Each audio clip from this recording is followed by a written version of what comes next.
No reino do norte de Israel, durante um período de desobediência e idolatria, Deus escolhe Elias, um homem comum, para se levantar como profeta e confrontar o rei Acabe e o povo israelita. Elias é apresentado como um homem corajoso e devoto, que vive em tempos de grande injustiça e apostasia. Ele é chamado por Deus para profetizar uma severa seca sobre a terra, como consequência da infidelidade do rei e do povo. Com sua fé inabalável, Elias obedece ao chamado de Deus e anuncia a profecia da seca ao rei Acabe, enfrentando-o com coragem e convicção. Apesar da oposição e dos perigos que enfrenta, Elias confia na provisão divina, e Deus cuida dele durante a seca, fornecendo-lhe água do ribeiro de Querite e alimento através dos corvos. Mais tarde, quando o ribeiro seca devido à falta de chuva, Deus envia Elias à cidade de Sarepta, onde uma viúva o acolhe, e Deus realiza milagres através dele, multiplicando a comida na casa da viúva e ressuscitando seu filho morto. Elias continua a desafiar os ídolos de Baal e Azerá, confrontando os profetas falsos e mostrando o poder do Deus verdadeiro no Monte Carmelo, onde ele invoca fogo do céu para consumir seu sacrifício. Após essa demonstração impressionante do poder de Deus, Elias ora fervorosamente pela chuva, e Deus envia uma nuvem que traz o dilúvio tão esperado sobre a terra seca, confirmando a autoridade e a fidelidade de Elias como servo de Deus. O chamado de Elias não é apenas uma história de coragem e convicção, mas também um lembrete poderoso do cuidado e da fidelidade de Deus para com aqueles que o servem fielmente. A história da profecia da seca segue o profeta Elias, enquanto ele é chamado por Deus para confrontar a apostasia e a injustiça que prevalecem no reino do norte de Israel. Em meio à idolatria e à desobediência do rei Acabe e do povo, Elias é designado para proclamar uma severa seca sobre a terra como um juízo divino. Com coragem e convicção, Elias se dirige ao palácio do rei Acabe e, diante de toda a corte, anuncia a mensagem de Deus. Não haverá orvalho nem chuva nos próximos anos, exceto pela minha palavra. 1 Reis 17:1. Essa profecia marca o início de uma jornada de provação e fé para Elias e para todo o povo de Israel. Após pronunciar a profecia, Elias se retira para o leste, para o vale do ribeiro de Querite, onde se refugia da ira do rei e da seca iminente. Lá, ele é alimentado por corvos, que trazem pão e carne todas as manhãs e todas as tardes, demonstrando a provisão divina em meio à escassez. Enquanto a seca se estende pela terra, causando fome e desespero, Elias permanece fiel ao seu chamado e à sua confiança em Deus. Ele é testemunha da fidelidade divina ao experimentar a proteção e o sustento sobrenaturais no ribeiro de Querite. Essa história da profecia da seca não apenas destaca a coragem e a obediência de Elias, mas também revela a soberania e o cuidado de Deus sobre aqueles que confiam nele, mesmo em tempos de dificuldade e julgamento. O milagre da provisão conta a história de Elias, um profeta escolhido por Deus, para confrontar a idolatria e a injustiça no reino do norte de Israel. Durante um período de seca, Elias é enviado por Deus à cidade de Sarepta, onde uma viúva e seu filho estão à beira da morte devido à falta de comida. Ao chegar a Sarepta, Elias encontra a viúva colhendo gravetos e pede-lhe água e pão. A viúva, desesperada e sem recursos, responde que só tem um punhado de farinha e um pouco de azeite, e planeja fazer uma última refeição para ela e seu filho antes de morrerem de fome. Elias, movido pela fé e pela orientação de Deus, pede à viúva que primeiro faça um pequeno bolo de pão para ele e depois faça algo para ela e seu filho. Ele assegura à viúva que, se ela fizer conforme ele pediu, a farinha e o azeite não acabarão até que a chuva volte a cair sobre a terra. A viúva decide confiar nas palavras de Elias, e faz como ele disse. Para surpresa de todos, a farinha e o azeite na jarra continuam a se multiplicar milagrosamente, fornecendo alimento não apenas para aquele dia, mas para muitos dias depois. O milagre da provisão revela não apenas o poder de Deus em prover para aqueles que confiam nele, mas também a importância da fé e da obediência. Elias é usado como instrumento de Deus para demonstrar sua fidelidade e amor incondicional, mesmo em meio à escassez e ao desespero humano. A viúva e seu filho são testemunhas vivas da bondade de Deus e do seu cuidado constante por seus filhos. A história da viúva de Sarepta é uma narrativa encontrada no Antigo Testamento da Bíblia, especificamente no livro de 1 Reis, capítulo 17. Neste relato, Elias, um profeta de Deus, é enviado pelo Senhor durante um período de seca sobre a terra. Deus instrui Elias a ir até a cidade de Sarepta, onde ele encontrará uma viúva que o sustentará durante esse período de escassez. Quando Elias chega à cidade, ele encontra a viúva recolhendo gravetos para fazer um último pão para ela e seu filho, pois eles estavam prestes a morrer de fome. Elias pede à viúva que o sirva primeiro com um pouco de água e pão, mesmo sabendo da difícil situação em que ela se encontra.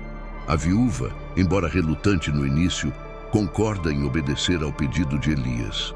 E, milagrosamente, a farinha e o óleo na casa da viúva não se esgotam, como o Senhor havia prometido, e eles têm comida todos os dias. Ao longo do tempo, o filho da viúva adoece e morre.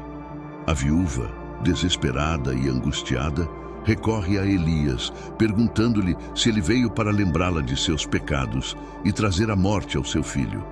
No entanto, Elias, movido pela compaixão e pela fé em Deus, intercede diante do Senhor, e o filho da viúva é milagrosamente trazido de volta à vida. Este milagre da viúva de Sarepta ilustra a fidelidade e o poder de Deus em fornecer e cuidar daqueles que confiam nele, mesmo em meio à adversidade e ao desespero. Ele também destaca a importância da obediência e da fé em Deus, mesmo quando as circunstâncias parecem impossíveis. A história da ressurreição do filho da viúva é encontrada no Antigo Testamento da Bíblia, no livro de 1 Reis, capítulo 17. Neste relato, o profeta Elias é enviado por Deus à cidade de Sarepta, onde encontra uma viúva e seu filho durante um período de seca e fome.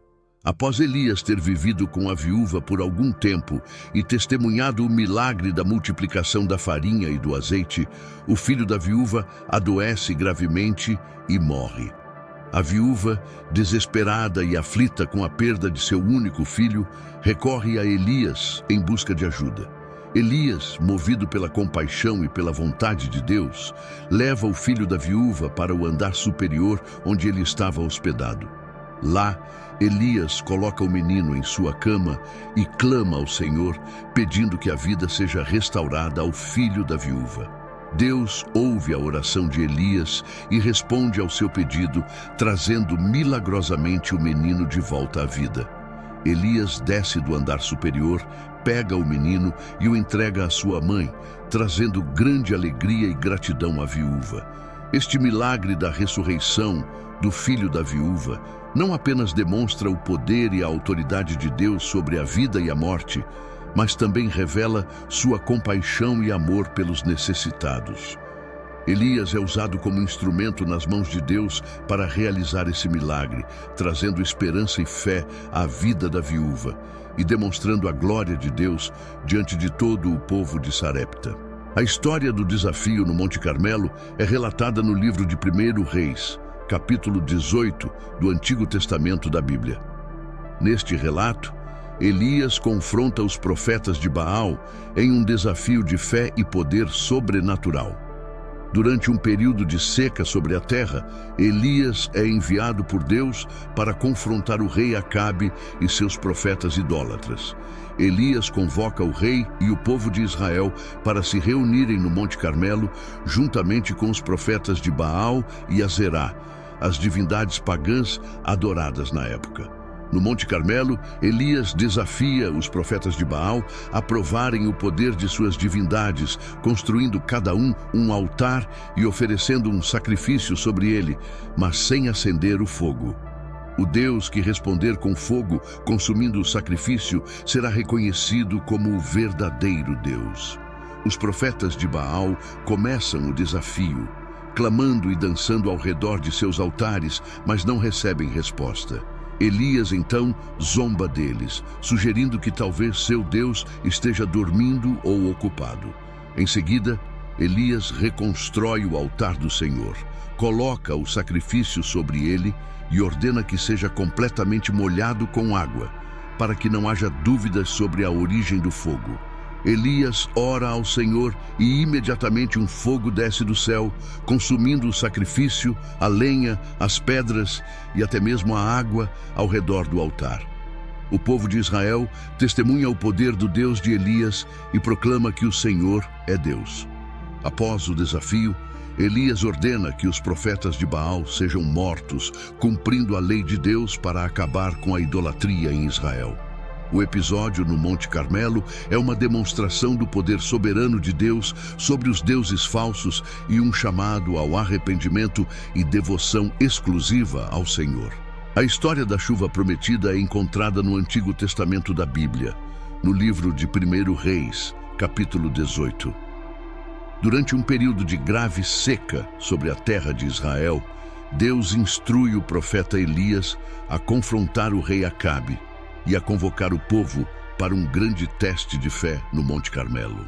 Elias desafia os profetas de Baal e Azerá, que eram adorados como deuses na época, para provar o poder de suas divindades. No Monte Carmelo, cada grupo de profetas constrói um altar e coloca um sacrifício sobre ele, mas sem acender o fogo. O Deus que responder com fogo consumindo o sacrifício será reconhecido como o verdadeiro Deus. Os profetas de Baal clamam e dançam ao redor de seus altares, mas não recebem resposta. Elias então reconstrói o altar do Senhor, coloca o sacrifício sobre ele e ordena que seja completamente molhado com água, desafiando ainda mais a manifestação do poder divino. Elias ora fervorosamente ao Senhor, e imediatamente um fogo desce do céu, consumindo o sacrifício, a lenha, as pedras e até mesmo a água ao redor do altar. O povo de Israel testemunha o poder do Deus de Elias e proclama que o Senhor é Deus. Após o desafio, Elias sobe ao topo do Monte Carmelo e, em fervorosa oração, pede a Deus que envie chuva à terra seca. Ele envia seu servo para observar o mar.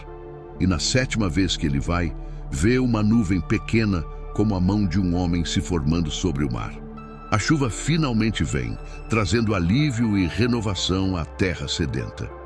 Este episódio é uma demonstração do poder soberano de Deus sobre a natureza e uma prova de sua fidelidade em cumprir suas promessas. Ele mostra que Deus é capaz de prover mesmo nas circunstâncias mais difíceis e que ele ouve e responde à oração de seu povo. A história da perseguição de Jezabel é encontrada no Antigo Testamento da Bíblia, no livro de 1 Reis. Jezabel era a esposa do rei Acabe, que reinou sobre Israel. Ela era uma mulher ímpia e influente, conhecida por sua adoração aos deuses pagãos e sua crueldade contra os profetas do Senhor. Jezabel era uma adoradora de Baal, uma divindade pagã, e ela fez todo o possível para promover essa religião em Israel, inclusive perseguindo e matando os profetas do Senhor. Ela construiu altares para Baal e Aserá e encorajou o povo a adorar esses deuses falsos. Um dos principais confrontos ocorreu entre Jezabel e o profeta Elias. Após a demonstração do poder de Deus no Monte Carmelo, onde Elias desafiou os profetas de Baal e o fogo do céu consumiu o sacrifício no altar do Senhor, Jezabel jurou matar Elias. Ela enviou mensageiros para ameaçá-lo, dizendo que ele seria morto no dia seguinte. Diante dessa ameaça, Elias fugiu e se escondeu no deserto para escapar da ira de Jezabel. Ele se sentiu desencorajado e desanimado, mas Deus enviou anjos para confortá-lo e fortalecê-lo durante esse tempo de perseguição.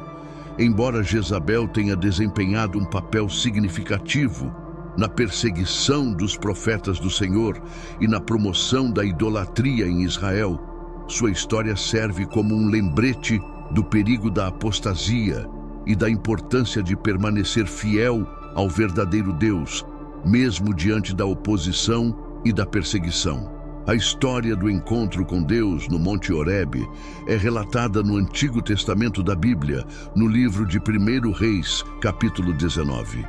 Após o confronto no Monte Carmelo e a subsequente perseguição de Jezabel, o profeta Elias foge para o deserto, sentindo-se desanimado e desencorajado. Elias caminha por 40 dias e 40 noites até chegar ao Monte Horebe, onde ele encontra uma caverna e decide se abrigar lá. No meio de sua angústia e desespero, Deus se revela a Elias. De repente, um vento forte sacode a montanha, seguido por um terremoto e depois por um fogo. No entanto, Deus não está naqueles fenômenos naturais poderosos. Depois do fogo, Elias ouve uma voz suave e delicada, o sussurro de Deus. Deus questiona Elias sobre por que ele está naquele lugar e o que ele está fazendo ali. Elias responde, expressando sua preocupação e desânimo diante da perseguição de Jezabel e da aparente falta de fé do povo de Israel. Deus então instrui Elias sobre sua missão contínua e lhe dá novas tarefas para cumprir.